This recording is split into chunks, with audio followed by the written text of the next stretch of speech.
Testing 1, 2, testing. Yep.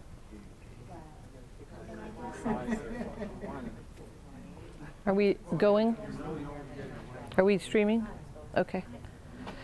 For the online audience, if some of you, I've talked to you in the chat room with the live stream, and some of you have your names wrong in the Skype. Whatever you put in the box, I've talked to you in the chat box in the Skype room. I mean in the, getting all our tools mixed up, in the chat box with Ustream, that I need a different name. And just so you know, for those of you looking in the chat box, if you look to the upper right and you hover your mouse to the upper right side of the chat box, you'll see a little black tab appear. One of them has multiple people in it. One's a little squares. If you hit the squares, it gives you a pop-out box, so the chat box is bigger. But the multiple people, if you click on there, it shows you everybody who's in. It also lets you, if you click on a person in there, you can open a private chat. So I believe any of you can chat with each other, and for those of you that want like a longer discussion with me, I'll move you to a private chat so we don't fill up the chat box with a specific subject. So that's a way you guys can use that. And also you might notice at the top of the chat box over by videos, most of these videos we've done are already up there. We will eventually be moving them, not necessarily moving them, they'll probably stay there also, but we will upload them to a YouTube channel, and that's what will connect probably to the PIO bulletin board at NIFC. But that's going to take a while, so for the time being, they're here and they're available here. So we'll wait another minute before we start on our next session. Any questions in the room? You guys are good. Do my hair? Is my hair neat? Okay. Start that up first, or you? Oh, this one, it's all me. The session, this first part's all my thing, till Nathan comes When I in. get up, you'll want to have the presentation. Then you'll want to have it there. Yes? Does a Skype account have to have a certain format, like a username? You mean, well, I imagine if you had a lot of symbols in it, it might not work very well. Yeah, I just tried to use my same, very simple, all letters, and they won't take Okay, Nathan will, that's okay, Nathan will come help you. We'll start on this session here. Trying to do that since we had a break. No, we don't need to, it's okay. Okay, we'll go ahead while Nathan is helping him with the Skype account. Let's go ahead and talk about our next subject. We're going to talk about something called VOST. Now, many of you have heard of VOST, and many of you have not heard of VOST. So VOST stands for Virtual Operations Support Team. You're not going to be expected to do anything or practice anything during the session. This is just for your information. We thought it might be useful for you. We have found it very useful. A virtual operations support team is a group of volunteers who have social media skills that they're willing to use in support of you and some operation. In my case, it's fires. And I'm going to tell you a little about how this started. Nathan is going to go into where it's gone since this time. But as one of the originators of this concept, I am not the originator of the concept. I'm one of the originators of the concept in Wildland Fire.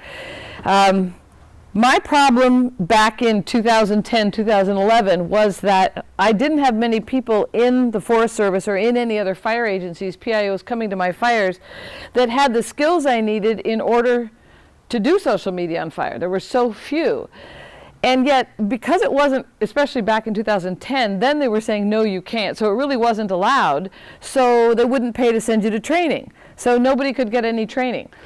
And people were just, not sure if they were going to use it personally. They weren't really. Sometimes they were. But in terms of training people to use it strategically, to meet communication objectives, there was no training. And I kept saying, what's frustrating is that I know there's people out there in the world who know how to do this. There's people all over the world who are very good at this. I knew many of them, but I can't order them. They're not in the ROS system for us to order to a fire. So I see you over there, but I can't get you, If only you would give me your time. And they were, yeah, no, you got to pay me to come and work on a fire. All right, so then I heard this, I was talking to a friend, Sarah Cohen, in DC, and she said, well, I saw this white paper that this guy wrote. His name is Jeff Phillips. He's an emergency manager in New Mexico. VOST is his idea.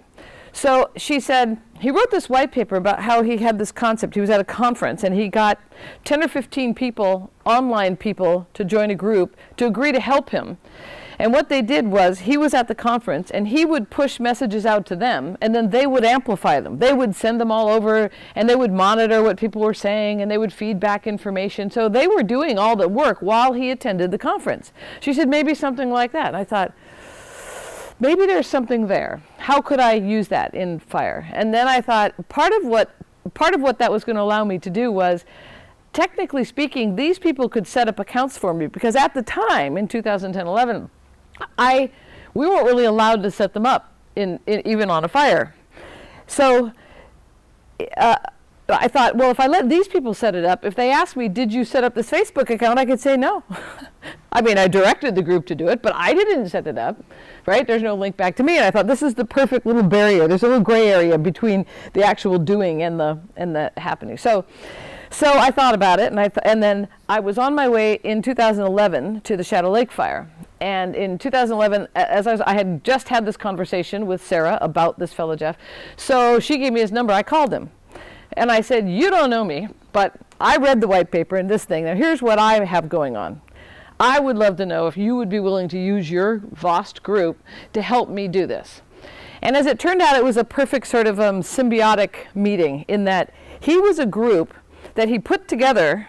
He had this group that he put together to help him in a disaster, because he was an emergency manager, and he knew that as an emergency manager, he couldn't do all the stuff if he was in the middle of an emergency. He needed help. So, but he was a emergency manager in need of an emergency, and I was in an emergency in need of people to help. So we came together at that particular time, and I said, do you think you could help? He said, I'll tell you what, you get on the plane, fly to Seattle, call me when you get there. By the time I got to Seattle, he had 8 or 9 people in his group ready and willing to go and willing to help.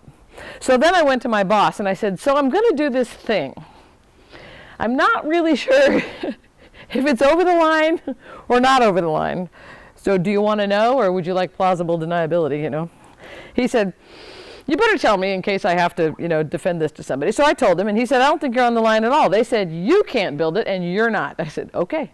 So off we went. I called him. It was 10 o'clock at night. The whole group was on. I sort of said what it was I wanted him to do, what I needed help with, and they were on a conference call. And I said, give me some time. I have to get in briefed. So I went and we did the usual thing. I got my in brief from the fire. And then we decided the way we communicated with this group was a Skype group. So I had Skype up on my computer. I think it was on my computer or on a tablet. And I refer to it as the above water and the underwater people. The underwater people is the VOST group. The PIO group's above water. So I was, in this fire, I had time. I was the person that was communicating with the Skype. I was the above person lead, and Jeff, he was my VOST lead, and he took care of the group underground. It didn't give me 9 more people to supervise. Jeff supervised them. His job was to, and you have to trust your lead, his job was to manage them. Now remember, a VOST doesn't generate any messages. They're not PIOs. They're just practitioners of the tools. So I would feed information to the VOST. I'd say, the update is on INCIWeb. And immediately they'd go to INCIWeb, grab the URL, go into Drive, grab the actual document, post it on Facebook, post it on the blog, post it on, I didn't have to do any of it. They did everything for me. There was really just me. There was no one else helping me doing this sort of stuff till I got busy, and then I assigned someone who had some skills to, I put them in the Skype room, and they worked as the person managing the VOST. These people were with me 21 days, 24/7, as volunteers. And you might ask, why would they do this? And I did ask some of them, why do you help? And they said, I could go volunteer at a Red Cross shelter. I could volunteer my time at the library. This is what I'm good at. So this is how I choose to volunteer my time. And I thought, excellent, because it solves a need for me. And I get some sort of beefy support, behind me that's off-scene. And we got rave reviews about how much we communicated with the community in this town. And I had to say, you got 9 people helping you that you don't even see and you're not paying, who are helping make sure that this information continues to get pushed into the community. And I will say, I know he's going to go over the nuts and bolts of how this works, but it is possible to use a VOST for non-incident things. I will say this, you have to pick the group. There are VOST people who When I have other things to do and I've thought about using the VOST and I'm not on an incident, they're not particularly interested. My group is there because they want to help in an emergency. That's their, like any volunteer, they're there for a specific purpose. They're not really interested in doing any day-to-day stuff. But say you had a prevention team and you have people who, maybe they're retired foresters, maybe they're retired prevention people, maybe they're, I don't know who they are. Maybe they're high school kids who are very good at this kind of thing, but they have an interest. And they're willing to help you on things that are not necessarily incident or crisis related. So you have to build your group based around the need that you have. And I should point out that a VOST is not something you can order. A VOST is something you have to create. You have to build and find people. And that's why Nathan's talking about this, because Nathan he was on my VOST for a while. Many of my VOST people I've never met. I've been talking to him for 2 or 3 years, and I finally met some of them. And so Nathan had served on a VOST and then started his own VOST group and made it part of his job. And now he is one of the leading people, especially because he does a lot of training. The rest of us don't have a lot of time to do training, and it's part of his job to do that. So I'll let him talk more about the actual process of this. All right, so I'm going to go ahead and I have a presentation.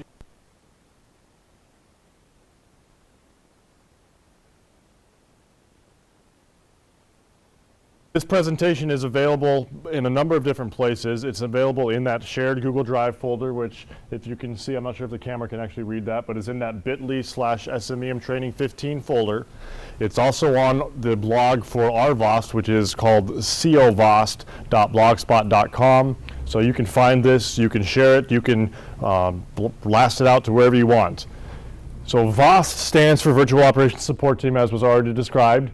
What is a VOST? It is a team of trusted agents, key term there, who lend support via the internet to those on site who may otherwise be overwhelmed by the volume of data generated during a disaster. Trusted agents, these are people, they're not PIOs, they may be PIOs, but they're not mobilized PIOs who are getting paid by your incident. These are by and large volunteers that are not on scene, they're not on site, and they're helping you manage the social media activities. They are activated to perform specific things, specific functions in support of an affected organization or jurisdiction. This is really important because we talked about earlier how during an incident you're going to get all sorts of Facebook pages that pop up and community support groups. Those groups by and large are acting on their own. There's somebody out there in the community or perhaps somewhere else that wants to do good, wants to share information, and is doing whatever they're doing. The difference between that and a VOST is that the VOST is directly connected to the incident through something, and typically that something is at the PIO shop or the Joint Information Center or the JIC manager. There's some sort of a connection. It doesn't have to be connected through the PIO shop. In theory, it could be connected to any place, such as perhaps a situation unit leader inside the planning shop. That might be a great place to plug in a VOST. It's kind of hard to see. It's a little small for the virtual people, but your VOST is directly connected to that organization. If you wanted to think about a potential organizational chart, you have your incident commander up top, you have your lead PIO underneath there. Lead PIO is talking to the Joint Information Center. And if your situation is complex enough, inside that Joint Information Center, you might have what we call an on-scene VOST liaison. That's the person who is on scene, who is communicating directly with the VOST. That person, whoever that is, if you don't have a JIC, that might be your lead PIO. There might be, that line might go straight to here. That person is communicating with one other individual, and that is your Joint Information Center, or excuse me, that is your VOST manager. So in Chris's case, Chris was communicating directly with Jeff. She wasn't communicating with 15 other people. Jeff was managing those 15 other people. So you're following the ICS span of control rules to make sure that no one's span of control is out of whack. Underneath the VOST manager, that could be set up however the VOST wants to set it up. You could have coordinators underneath there. You could just have individual members. That's up to your individual team. VOST trusted agents use new communication technologies like all those tools that we've been learning about. And I don't even just say social media, because communication technologies is Group.me social media. It's more of an internal network. Is Google Maps social media? It's a mapping tool, so you can argue at what is social media or not. So I wanted to broaden the term communication technologies, or even you might even just see online tools. They're using those to support emergency management and disaster recovery. So what is a VOST? It's a trusted group of people. volunteer or otherwise. I say otherwise because depending on how you set up this team, then this is specifically for local jurisdictions. If you have people that work in the county level, in your sheriff's office, in your GIS group, and they want to be part of a VOST team, there's nothing that says they have to be volunteers. They could be part of a group within your already existing organization. You just structure it that way. It's up to you how you structure it. That trusted group of people is attached to an official incident response or recovery agency.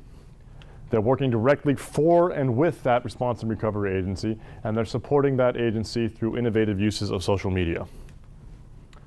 What can a VOST do for you? There's two things that are really simple for a VOST to do that are kind of a no-brainer. This is why you're going to activate them. First, they can amplify your message. If you have a team of 10 people out there and you're just a team of one and you have one Twitter account, let's say hypothetically you have one follower. You tweet out to your one follower, your message goes to one person. Now if you have this team of 10 other people out there who are just activated to amplify your message, they retweet that message 10 times. Let's say hypothetically they only have one follower. 1 times 10 is 10. Your message that otherwise would have gone to one person now has gone to 11. Increase those numbers and it can increase exponentially. So you could use a team to just amplify your official message. You say, these are the 5 Twitter accounts that are sharing official information. Anything that comes from them, please retweet it and reshare it. Same thing with Facebook, blog, wherever else. That's pretty much a no-brainer. You can't go wrong with that. It's really difficult to go wrong with that. The only way that goes wrong is if you end up having, and the social media works this way sometimes, if somebody who's amplifying that message starts pushing harder than the original PIO shop and they become the voice of your incident, that's the only way that kind of gets flipped upside down. But if you are doing your job on the incident, pushing your messages the way you're supposed to, that's not going to happen. Next piece is they can monitor for emergency situational awareness, rumor controls, anything that might be of a concern to the PIO shop, you can activate them to monitor for. So we talked earlier about how they're not PIOs in the sense that they're not activated by the incident, they're not paid by the incident, they're not creating content to share. They can sit in the background and monitor things all day long.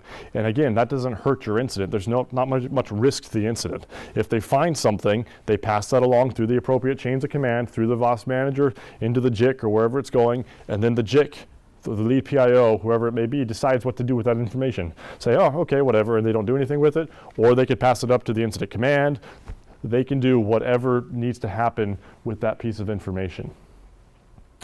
Other things that a VOST can do, depending on how you set it up. My virtual operations support team primarily is going to be doing those two things. If you wanted to give a little bit more push, a little bit more oomph, a little bit more permissions to your virtual operations support team, you can have them develop tools and platforms. So say you needed a map. You could say, hey, does anybody on the virtual operations support team know how to make a map? You give them the details, they go back, they make that map, but what they do then is they give it back to you and say, here's this Google map, here's the link, it's yours. The VOST doesn't keep that. They're building for the incident. And you have to make that really clear. Once you get into this other role where they're starting to create content for you, you have to make sure you know where the boundaries are and make sure that your VOST members know where the boundaries are. They can also help with archiving social media and online posts. This is something that takes a little bit more skill, which is why a VOST can do it. But the reason I put it down as secondary is typically the incident is going to need to cough up some money to be able to afford some of these tools. There are some tools out there, and we showed you already some ways that you could archive things and get some analytics for free. But if you really want to get down to the brass tacks, you may need to cough up a little bit of money. So one of the things that we're telling people is the VOST can come in here and manage this tool, but you may need to put in your 213 request through your incident command so that the incident is actually paying for that tool. Because some of these tools, depending on what you're asking for, are not cheap. You're talking hundreds of dollars a month plus, depending on what you're asking for. And the same thing goes with reporting on statistics and trends.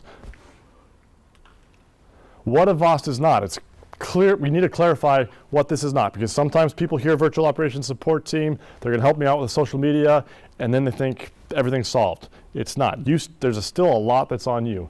A virtual operations support team is not an alternative to having your own internally robust social media program. It's not a task force that you can just order up and say, social media, go do it. You need to be able to be still doing that. It's not an excuse for you not to learn social media. If you don't know what you're asking that VOST to do, then there's no point in you activating them because you're not going to know what to do with the information they're giving you. It's not exclusively made up of volunteers, although most of them are.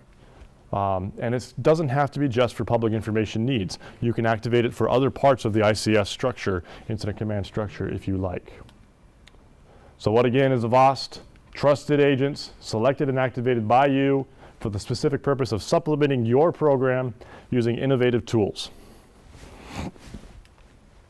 Where did VOSTs come from? I'll skip over these slides because Chris talked about it a lot. The only point is it started here at a conference. People were training and practicing, and now it's grown up throughout the world. Shadow Lake Fire.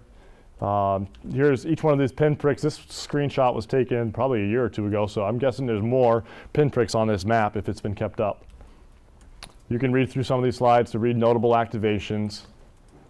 In Colorado, I got my start in this because Project Epic, which is at the University of Colorado, they worked with Chris and with Jeff to do a report on the Shadow Lake Fire. And then I got kind of caught wind of that. I started to see some of this virtual operations support stuff happen. I started and created a virtual operations support team for Jefferson County Sheriff's Office just to the west of Denver.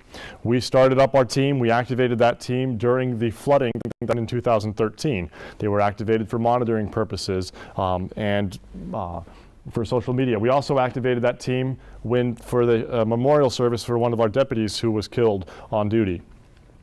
So point there is you can activate a VOST, depending on how you set it up, for huge incidents, big incidents like the flood, or for a smaller incident. The only reason we activated the team during the memorial service was so that the PIOs that were on scene, they could actually attend the memorial service without having to think about Twitter and Facebook and whatnot. The VOST was out there monitoring Twitter and Facebook because we know that some people don't like cops out there, so we wanted to make sure that somebody had eyes on things in case someone out there started to post negative things that might needed to be dealt with. All that VOST team did was watch, and if anything needed to be connected to, they would have forwarded on. And then if you want to read more about what we're doing in Colorado, there was a report written by that same Project Epic at University of Colorado. They published a paper on what we did during the floods in 2013. So I'm going to skip over a little bit I don't want to just make this all about Colorado, but Colorado's team, we have created a team now just so that you guys are aware, and if you want to emulate this or copy this, the team that is in Colorado, I took that Jefferson County team when I was hired by the state and moved it on to the state level. And we are now, you still see the Jefferson County's logo up here because we still partner with them. One of the things that we do is we do background checks on our members so we know that we have trusted agents on our teams. And now this group of individuals, we can have any local entity, whether it's a fire department, a county sheriff's office, emergency management, any state agency within Colorado can request to activate our team. And we formalize that through WebVOC. If you're familiar with the WebVOC ordering system, they would submit a formal request to activate our team. And so now in the state of Colorado, you can request PIO support and you can request virtual operations support team support through the traditional ordering methods. That's how we do it in Colorado. How it works in your state or your local jurisdiction is completely up to you and how you want to set things up. Feel free to jump on in whenever you need to. So the question is, if you want your own VOST, what do you do? And the answer really is, if you want your own VOST, you build your own VOST. That is the best way. And I tell people in Colorado, even though we have this Colorado Virtual Operations Support team, the best thing for you, if you want a county team, is to set up that county team. Go ahead and start doing it. Find your volunteers. There are volunteers all over the place. Find those that might be interested in social media, might have a passion for emergency management. Put them together. Look at your CERT teams. Look at your ham radio teams. There's many different communities out there that might be interested. Build your own team. And obviously, if there are other teams out there that you can tap into them. Let me jump in here real quick. One of the things that part of the problem I'll start over again. The emergency management community has taken off with this much quicker than the fire community. And the reason is because an incident management team isn't a full-time job, right? You're just there for 2 weeks.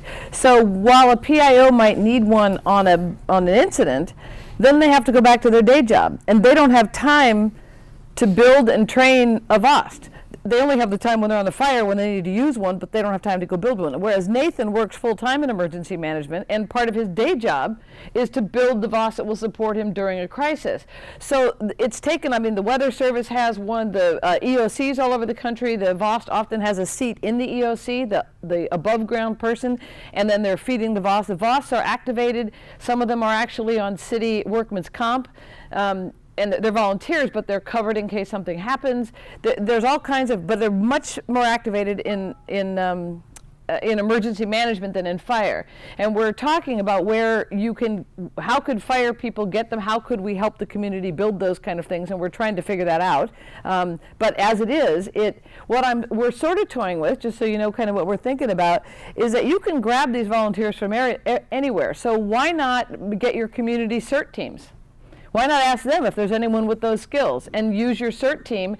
You still have to train them. You have to tell them what you want them to do. And that's kind of a weird thing. When this first started, Jeff's idea, Phillips, the originator, was he wanted trusted, what did he call them? Trusted agents. Trusted agents. And the way he knew trusted agents was he worked in emergency management. There were people he was connected with on Twitter, right, that he followed. And he was watching what they talked about and what they said. And he said, that guy's right a lot. This guy doesn't produce garbage. He'd been watching him for a while. So he asked specific people that he knew were using social media in that field in a responsible way. And he said, I want you to be in my group. And then there's other things like, and they already had the skills.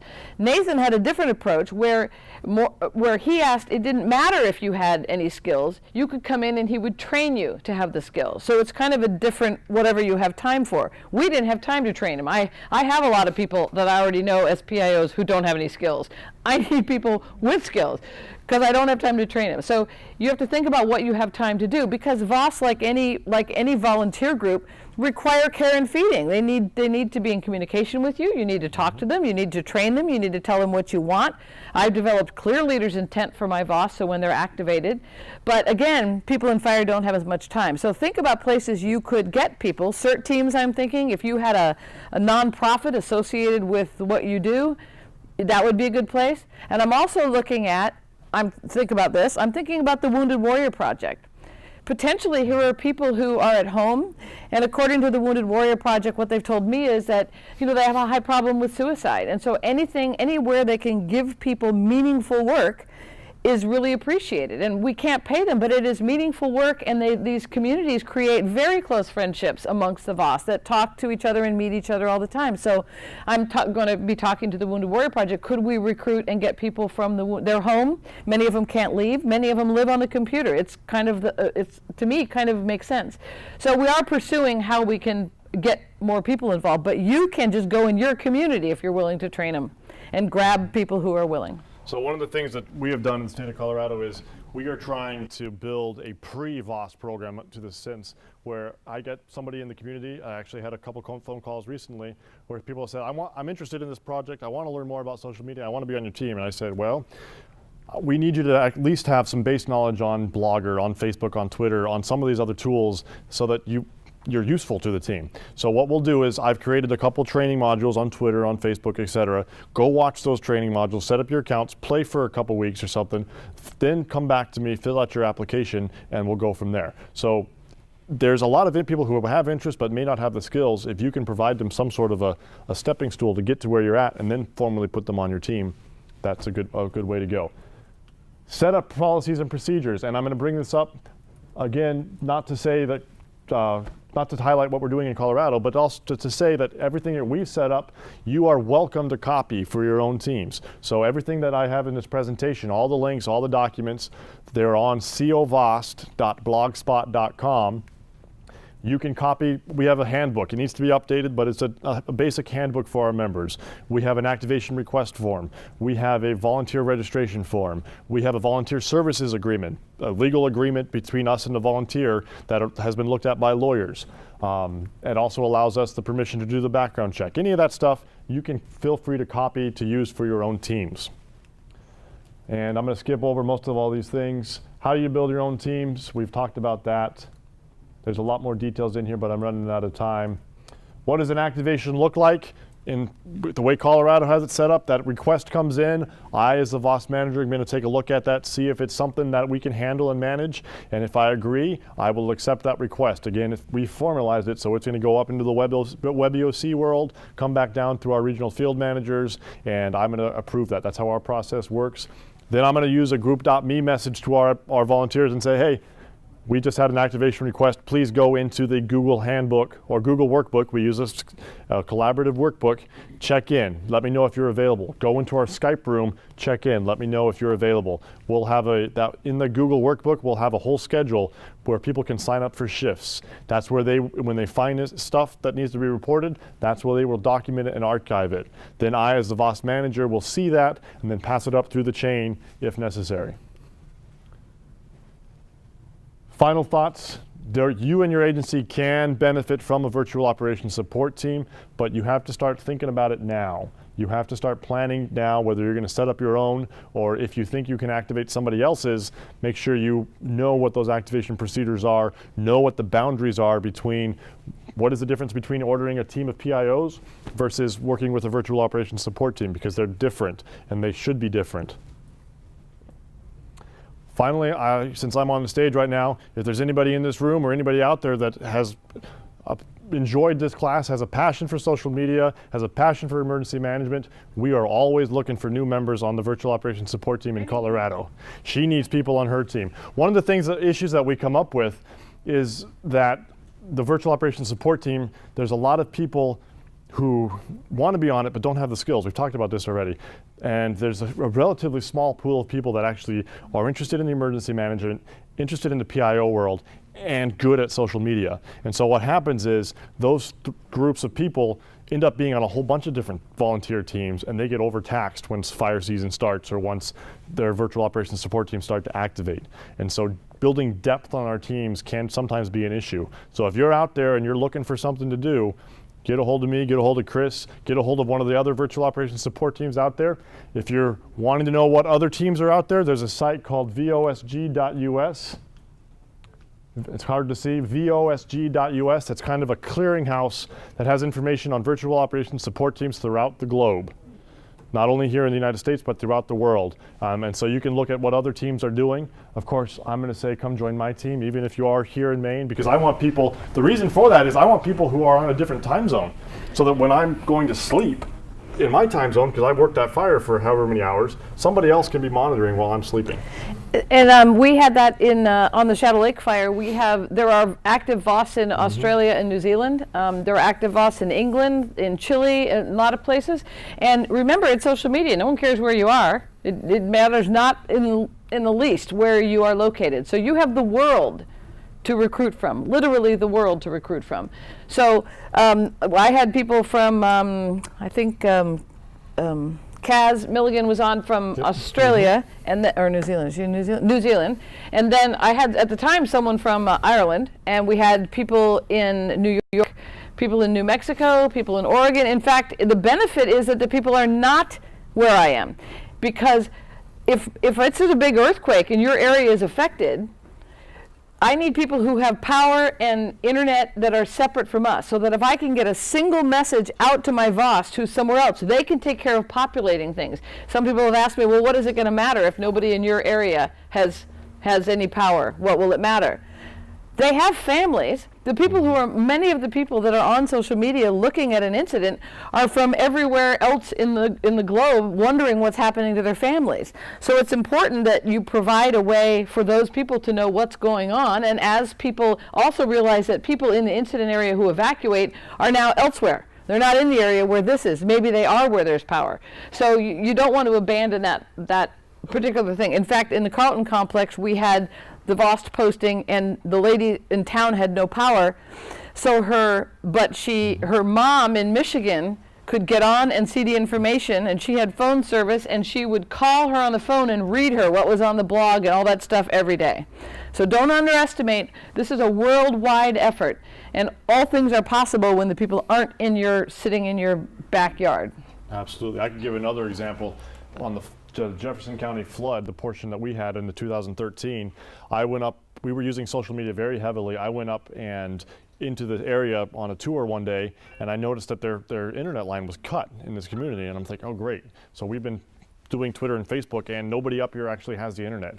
But the first person I ran into said, thank you very much for using Facebook, because I don't know if it was the daughter or whoever it was in Australia on vacation, was getting the Facebook updates, and then she was calling them back in to the local community and giving them the update that was there. So it's amazing how everything works. That wraps up really our presentation on virtual operations support teams. Again, this presentation is available online in a number of different locations, either inside that Google Drive folder, or it is also available on covost.blogspot.com. Are there any questions in the room or online before we cut out? You got a question in the back?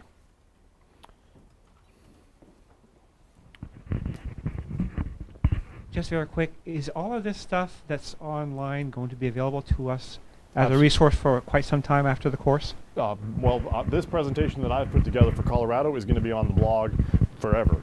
Everything that we've shared in that Google Drive folder is going to be pretty much on there forever. So that stuff will stick around.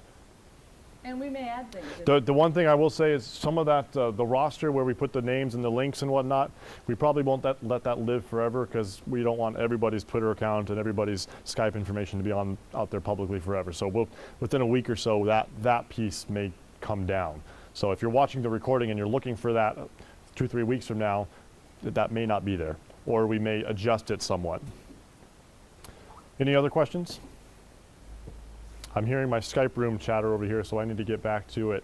We're going to take a break for lunch, and we will be coming back at 1 o'clock Eastern time, and we're going to be taking a quick look at a couple different tools that we have not already looked at, to include Hootsuite, to include a number of other third-party Twitter tools, and that's really going to be not a session for you to practice and learn everything right away, but kind of just to watch and see what other potential things are there out there for you to consider. So that'll be at 1 o'clock Eastern time.